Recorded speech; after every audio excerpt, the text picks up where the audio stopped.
Okay, this video is called the gigolo incel gap. Okay, so what is this? A gigolo, let's say, is a guy who can get women anytime he wants and as many as he wants. And there's actually a lot of guys like that. But far more common are incels. Incels means involuntary celibate.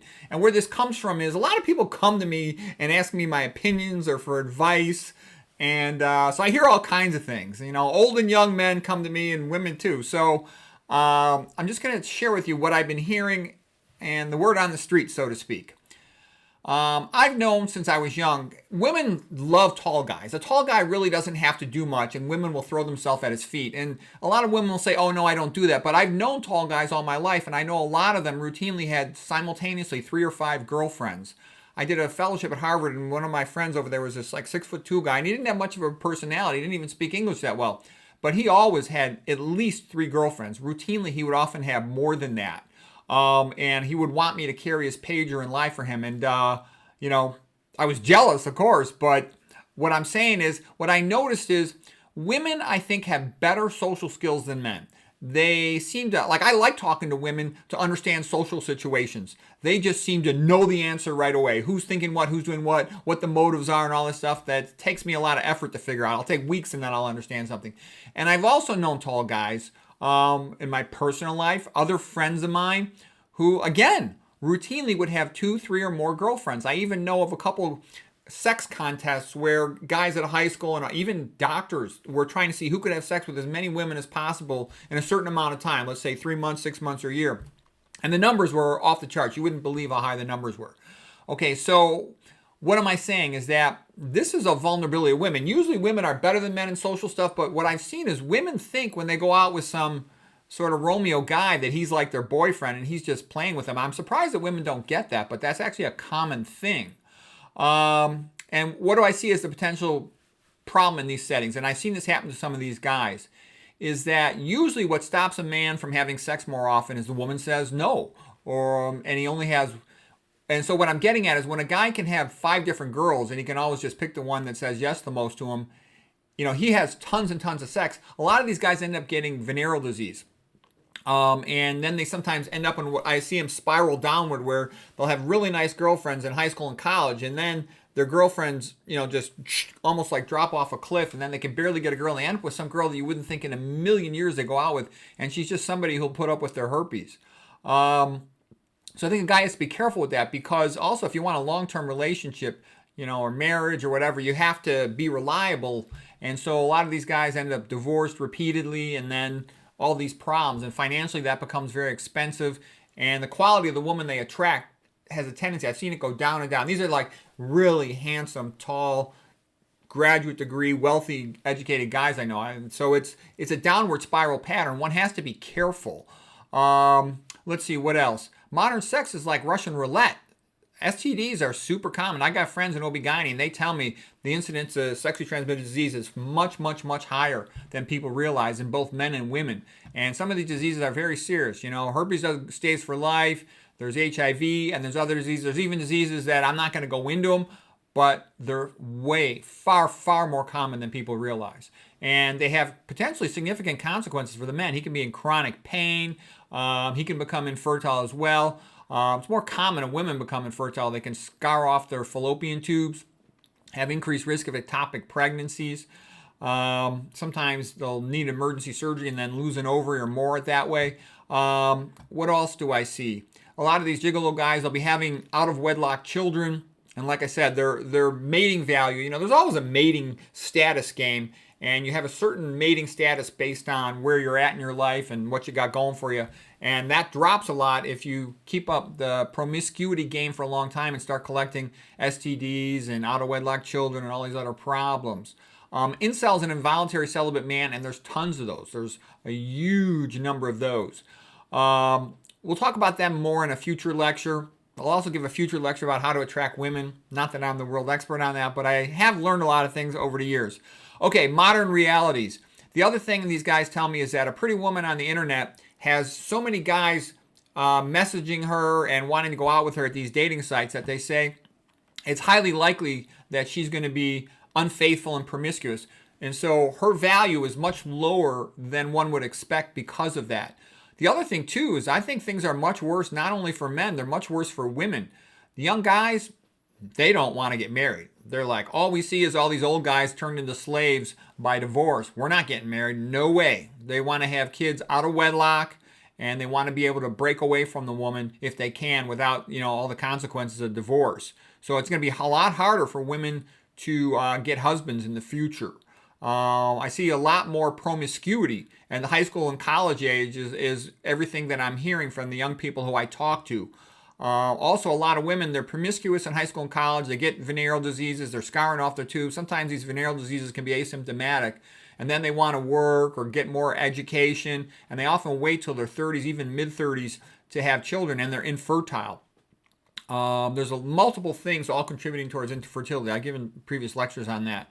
My advice to women would be, your family is going to bring you more happiness than your job. So I would make sure you plan pretty carefully to get that worked out in your life and find somebody who wants to be with you long term. Rico Suave Romeos, you're like a dime a dozen to them, so they're not likely to stay with you long time. What have I seen for men?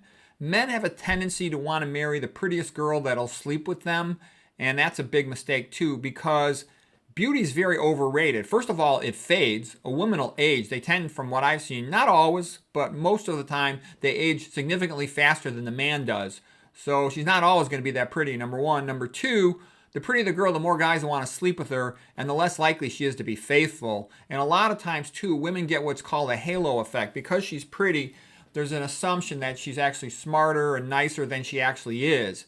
And so a lot of times she's just not worth the trouble. I know lots of doctor guys and other successful guys who married really pretty women and they regret it. So what I would say, instead of going for a woman with 8 to 10 in looks, go for one 4 to 7 in looks, just pretty enough that you want to sleep with her, and that who makes up for it with other good qualities. She's reliable, honest, intelligent. You can actually have an intelligent, interesting conversation with her. She's low maintenance, hardworking. Someone who would be a good mother to your kids. Look for those qualities, because in a marriage, you're going to have to talk, or in a long-term relationship, you're going to have to talk to each other. A lot of couples really don't talk to each other much. They might go do something, but there's not much real conversation there. And the thing that stays forever, I've been married 25 years, is conversation. You got to talk to each other, so hopefully you can do that. And hopefully she's intelligent enough that you want to talk to her. A lot of couples, the guy chooses the woman because he's attracted to her. She chooses him because she thinks he'll be a good provider for her. And they end up not being able to talk to her much. I know I got a lot of doctor friends who say they don't have any conversations with their wives other than, the minimal stuff, about the kids or the house or something. Let's see, what else? Yeah, a lot of pretty women are high maintenance, pain in the butts. You want somebody who's going to do their share in the marriage or the long-term relationship. And some of these things I'm saying sound mundane. I've had young guys tell me, "Oh, yeah, easy for you to say that, but I don't. I want, a hot Betty in my bed." And I can assure you, I know lots of divorced guys. I know doctors who lost all their family wealth from divorces, and I guarantee, and they've been turned into slaves by divorce. I guarantee you, 1,000,000 times over, they would agree with what I just said here. Go for a woman who's not quite so pretty, attractive enough you want to sleep with her, because men like sex. And also for a woman, here's what I also see. Some of these gigolo guys, they've got women who are paying for them to travel. The women give them money to travel and go on vacations together. A lot of times these are career women, PhDs, MDs, and other advanced degree type women who are pretty wealthy, but they're not married. And what ends up happening is they're lonely. They're really lonely. And they like having sort of a handsome, intelligent man to go with them on a fun vacation. But, he's not going to stay with them. He's not going to marry them. He's not going to have kids with them. So they have a couple fun vacations, but what I've seen is a wife is way better off, okay? And the reason I say that is a wife gets money from her husband every month, okay? For the rest of her life, pretty much. And it actually is, I think, a much better deal in general for the woman than for the man. I mean, how does my wife view me? As a robot who gives her money, okay? I mean, she has it made. I never get money from her. I mean, don't get me wrong. I get some things from her that I really appreciate. I'm glad we had kids. I'm glad she maintains the house, because I hate all the stuff to do with maintaining the house. But, pretty expensive. If I had a servant, it would be a lot cheaper. And, getting married. It makes it so hard to split apart. It's not even funny. So anyways, I think those women are going to end up lonely. What was I getting at is, if you have a boyfriend or something, or just a guy you go on vacations with, he's going to disappear soon enough. He's probably going to age better than you. And you don't have any hold on him long term.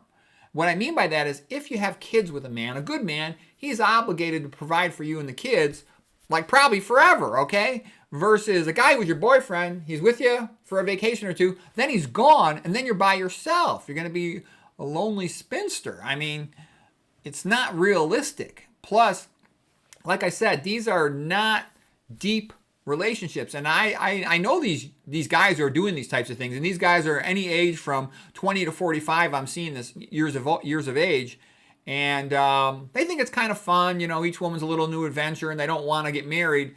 But I would, like, what do I tell young guys if they ask me? I just say, find a girl who you like, stay with her, stay with one of them as long as you can, because you're going to get STDs, you'll be happier and have a more long-term relationship with her, and you're not going to run into all these problems. I mean, I think old-fashioned values of married and raised kids, you know, starting out, and it's great when you meet somebody from high school. You have so much in common with them. You have all this shared life. One of the things that makes a relationship value is you have shared life with a person over an extended amount of time, and you really know each other. So everything they say, you know exactly what it means, and you know how to weigh it in the balance of your judgment.